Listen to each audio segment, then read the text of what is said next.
guys, Kyle the Death Knight of Anime here, bringing you more anime news. And honestly, this is something I was going to avoid talking about because I haven't really watched the movie.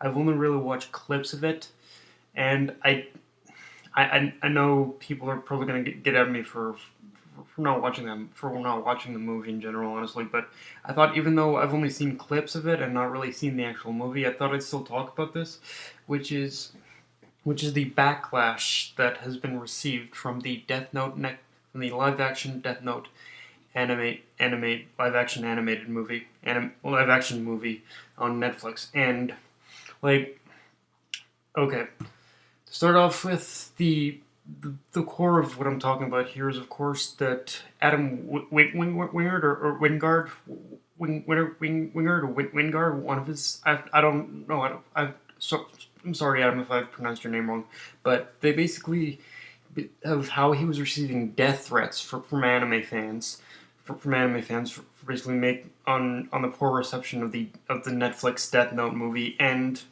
like I said, I haven't watched the full movie. I've only seen clips here and there, and to be honest with you guys, that's just fucking taking it too far. That is really fucking taking it too far. Like, okay, not only is it a terrible thing to do to issue death threats to anyone at all, but I mean it is okay to be passionate about something. It is okay to criticize, but when you're starting to issue death threats to someone, that's where you fucking cross the line, guys. You can actually go to fucking jail for that shit. And I don't like. I really don't get the mentality. Like, this is me addressing all those people who have issued.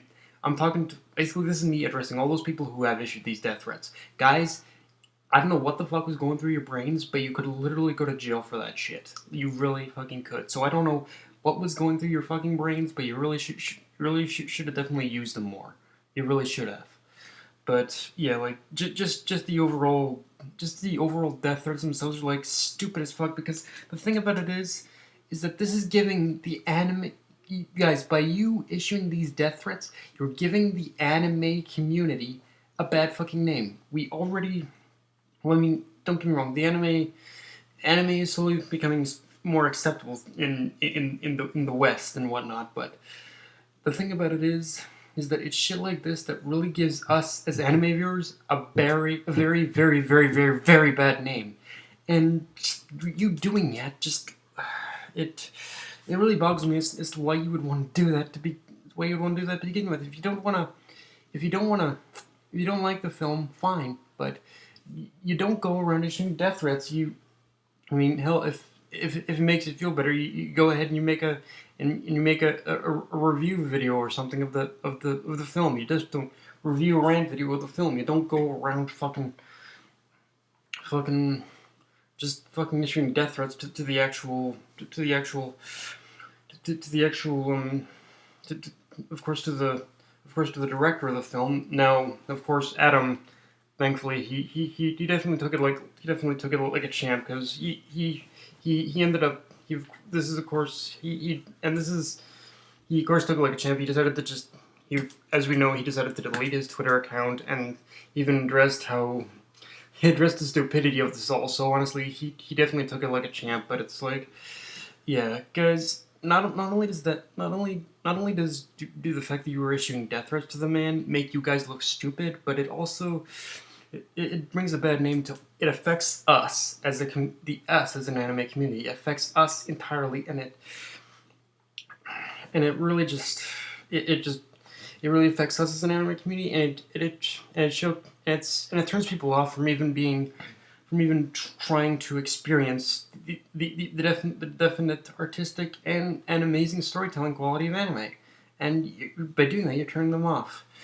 Now, like I said, myself personally, I haven't seen the film, like I said, but I have seen little clips, and me personally, as to what I thought from those little clips, I did see. Yeah, it definitely wasn't as good as what it definitely wasn't. It definitely wasn't the best film either, to be honest with you. It probably wouldn't have been a film I would have liked, to be honest with you, because, like, here's the I I guess I should talk a little about this whole Netflix Death Note film. You see, the problem with the Netflix Death Note film itself is the fact that a live action Death Note movie, or movies, I forget how many there actually are, I think there's two, Death Note live action films already exist from Japan. So, this is a double-edged sword. Like, this to me, like, the live-action Netflix Death Note film already was kind of a double-edged, was already kind of a flop and failed me because that Japan already made a live-action Death Note movie, that made a live-action Death Note film or films. So like I am so like on the films side of things, I am kind of curious as to why they felt this thing needed to exist when we've already have live action Death Note films already. Which honestly, like I did check out those. I did check out Japan's live action Death Note films, and honestly, like they were good. They weren't the greatest, but honestly, the Netflix film is making the Japan's version look completely feasible. Just saying that right now. But but yeah, guys, that's just kind of me going on a bit of a rant and rave here about just kind of addressing all those people out there that were saying that were just issuing those death threats. Like, people, grow the fuck up, would you? That's that's all I have to say.